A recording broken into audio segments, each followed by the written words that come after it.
simple case of truth.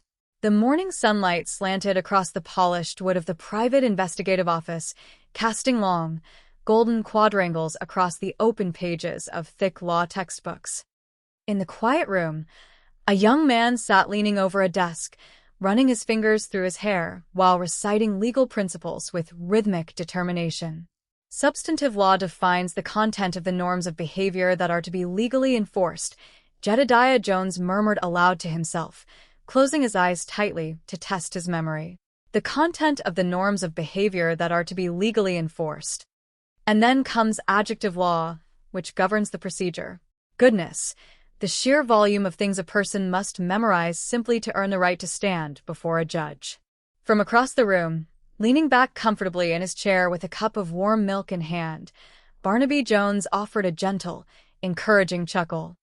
If it helps keep your spirits high, Jedediah, just keep picturing all those grand responsibilities and modest rewards you will enjoy once you pass the bar examination.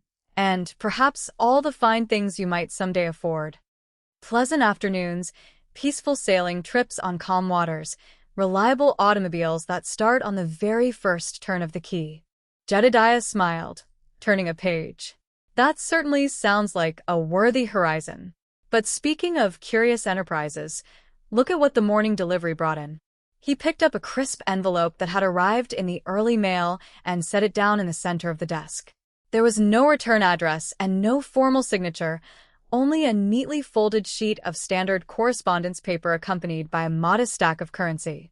Upon counting it carefully, Jedediah raised an eyebrow. An unsigned letter containing precisely $195 in cash. It appears someone emptied a personal savings bank to retain the services of an experienced investigator. Barnaby set down his cup and walked over, his eyes twinkling with gentle curiosity. Let us examine what we have before we jump to hasty conclusions. What does the note say? Jedediah read aloud in a steady voice. Dear Mr. Jones, a man named John Stevens has disappeared from his post at the Farinelli Freight Company Pier. I hope this sum is sufficient to employ your kind assistance in looking into the matter. Jedediah looked up with a playful grin. Allow me to offer a quick deduction to test my investigative instincts. The sender is likely a woman of sincere heart who feels she has nowhere else to turn in a moment of distress. The amount is exact and modest, $195 rather than an even $200, which suggests someone carefully gathering every spare dollar she could manage. The typist is skilled and orderly, possibly an office clerk or secretary. The margins are aligned with great care, and there are no spelling errors. The paper is of durable business stock, though the company header has been neatly trimmed away with scissors. Barnaby nodded with warm approval, tapping his spectacles against his palm. An observant summary, Jedediah. But it leaves us with the most important question. Why would a working person spend her hard-earned savings to locate an employee who failed to report for work, when a simple inquiry to a public agency would cost nothing at all? That is the true heart of the puzzle. Down along the harbor, the morning mist hung over the weathered wooden pilings of the Farinelli freight warehouse. Gulls wheeled overhead against the gray expanse of the waterfront, their calls blending with the distant rumble of diesel trucks and the gentle lapping of ocean waves against the piers. In the small front office, Peggy Landry sat quietly at her desk, typing shipping manifests with steady, practiced keystrokes. Her face carried an expression of quiet grace, though beneath her calm demeanor lay an undercurrent of deep concern for her husband, Tom. Tom had returned home from military service, carrying invisible burdens. An accident during his tour had left his memory fragile and his confidence shaken. Yet beneath his quiet confusion lay a gentle soul, a man of immense physical strength paired with a boyish innocence. He wanted nothing more than to do honest work, to protect those he cared about, and to build a peaceful life with Peggy.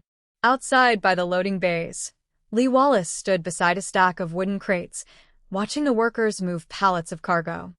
Lee had grown up in the same neighborhood as Tom, but while Tom had retained his simple honesty, Lee had allowed himself to be drawn into the quiet, illicit dealings of their employer, Mr. Farinelli.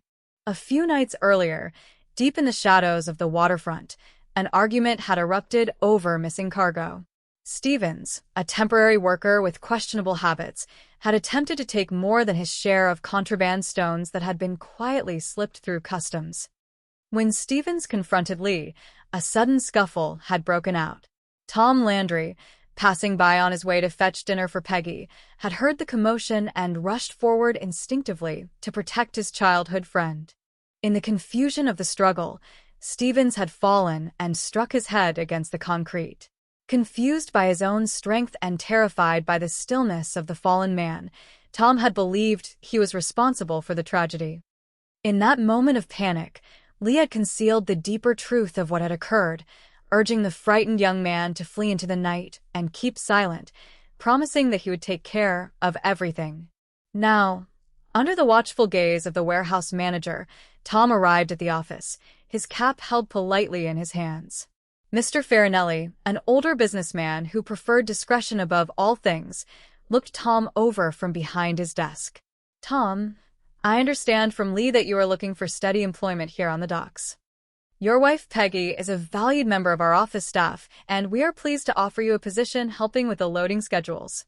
Tom beamed, his eyes lighting up with genuine gratitude. "Thank you, sir. I truly appreciate the opportunity. I will work hard, I promise you." Once Tom stepped outside to wait, Farinelli turned to Lee with a colder, more calculating expression. "Keeping him close is sensible only if it keeps our operations secure, Lee. We cannot afford inquiries. If questions arise about Stevens, we must ensure nothing traces back to this warehouse." Lee nodded quickly, though a flicker of guilt crossed his face. "Tom believes it was a simple accident, Mr. Farinelli. He is loyal, and he does not understand the business.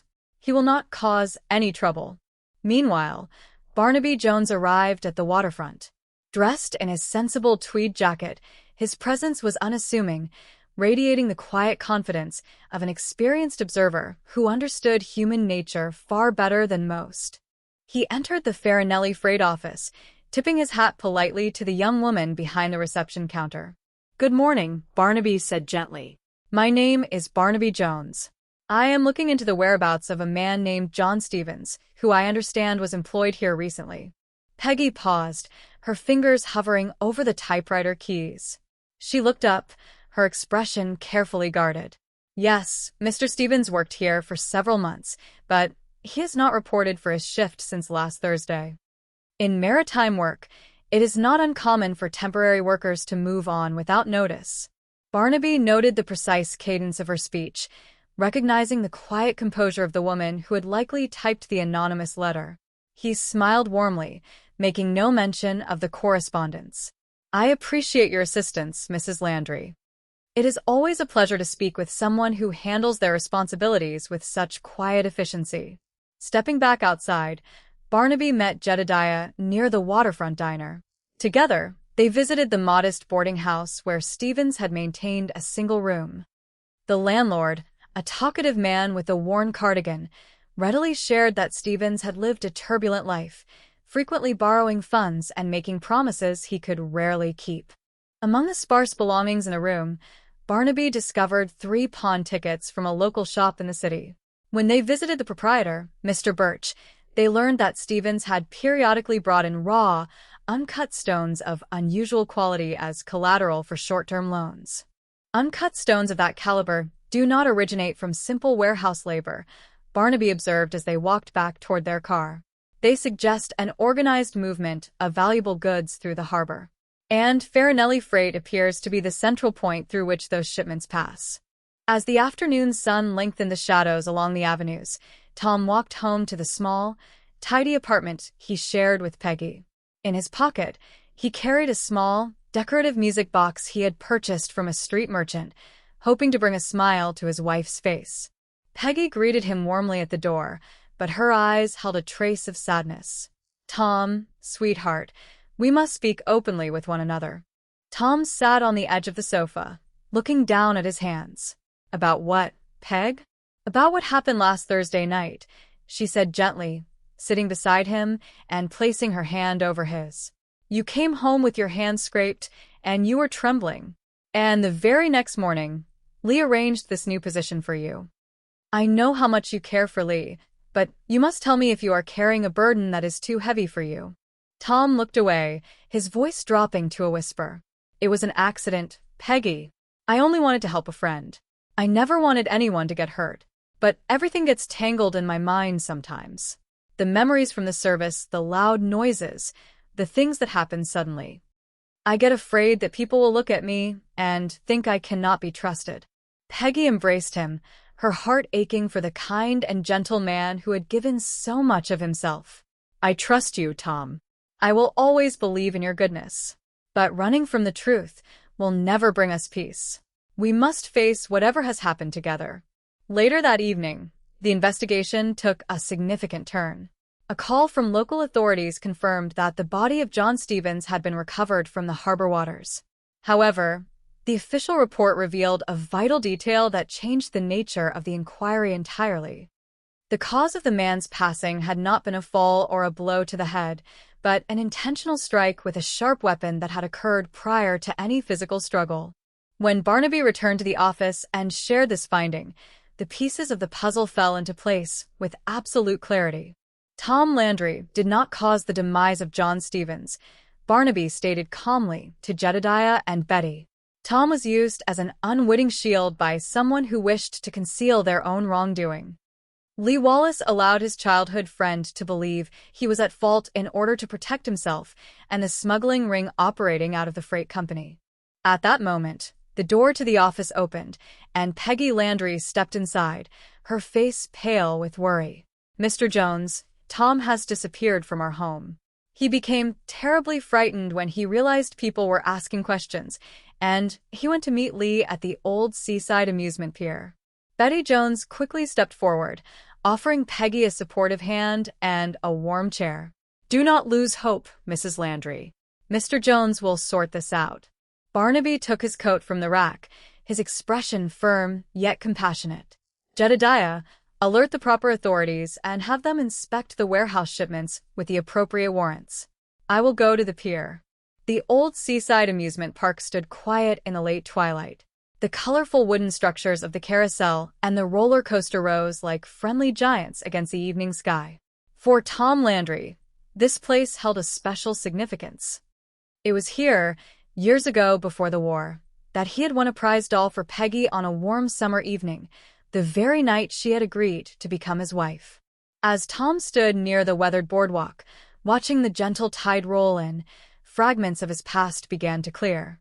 The fog that had clouded his mind for so long seemed to lift under the familiar sights and sounds of the ocean breeze. He remembered the laughter. He remembered the simple joy of that long-ago summer evening. He remembered the ring he had saved for weeks to buy and the radiant smile on Peggy's face when she said yes. Lee Wallace walked up the wooden ramp, his hands shoved deep into his jacket pockets. He looked around the empty park with nervous eyes. "Tommy," Lee called out quietly, "why did you choose this place?" Tom turned, a look of calm realization dawning on his face. "I remember, Lee. I remember everything about the night Peggy and I came here years ago. It is clear now.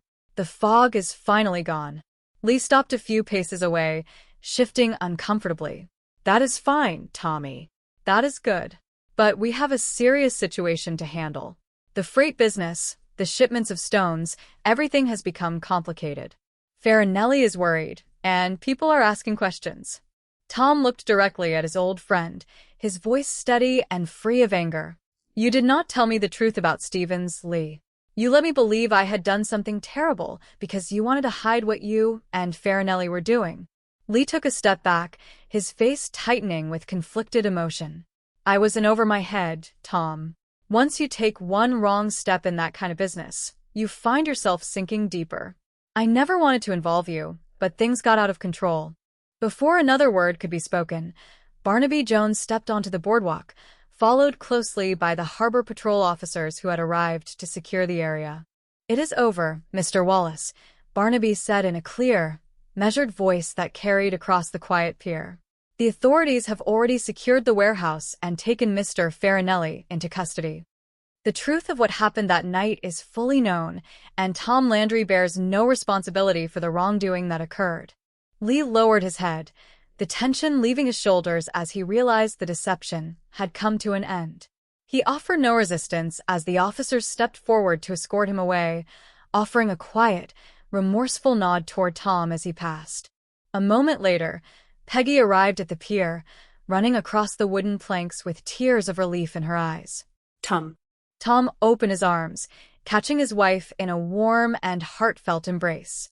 The ocean breeze blew gently around them, carrying away the lingering fears of the past days. "Peggy," Tom said softly, his voice full of wonder and gratitude. "I remember everything now. I remember the day we walked along this beach, and I remember every promise I made to you. The darkness has cleared." Peggy smiled through her tears, resting her head against his shoulder. "That is all that matters, Tom. We are going to build our future together, one good day at a time." The following morning, the sun rose brightly over the city, bathing the office of Barnaby Jones in clear, welcoming light. Tom and Peggy sat side by side on the sofa, holding hands with quiet contentment. Barnaby walked over from his desk, holding a small envelope which he placed gently into Peggy's hands. "Here is your retainer, Mrs. Landry," Barnaby said with a warm smile. "Precisely $195. Peggy looked surprised, looking up at the veteran investigator. "But Mr. Jones, you worked tirelessly to uncover the truth and clear Tom's name. We want to compensate you for your time." Barnaby chuckled softly, waving his hand with easy good humor. As it happens, the Maritime Insurance Association was exceedingly pleased to recover the missing cargo, and they have generously agreed to handle all related investigative expenses. Consider this matter completely settled.